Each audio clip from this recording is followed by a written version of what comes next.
Hi hello friends, ఇది వచ్చేసి నేను ఈరోజు అయితే బ్రేక్ఫాస్ట్కి వచ్చేసి మంచూరియన్ ఇన్స్టెంట్ నూడిల్స్ అయితే ట్రై చేస్తున్నాను అనమాట. ఇది డిమార్ట్లో తీసుకున్నాను. ఇది నేనైతే ఫస్ట్ టైం అనమాట ట్రై చేయడం. దీని ప్రైస్ వచ్చేసి మనకి 80 రూపీస్ ఉంటుంది.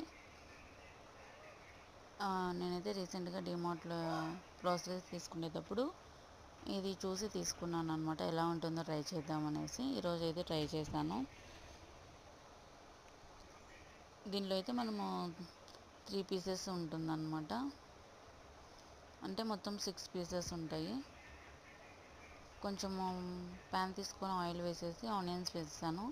ఆనియన్స్ కొంచెం ఫ్రై అయిన తర్వాత వాటర్ వేసేసాను. వాటర్ బాయిల్ అయిన తర్వాత ఈ నూడిల్స్ ఉంటాయి కదా, నేను కొంచెం క్రష్ చేసేసి వేసేసాను అనమాట. ఇవి కొంచెం బాగా మిక్స్ చేసేసుకోవాలి. ఇది ఎలా వచ్చిందో నెక్స్ట్ వీడియో షేర్ చేస్తాను. లైక్ చేయండి, షేర్ చేయండి, సబ్స్క్రైబ్ చేసుకోండి కొత్తగా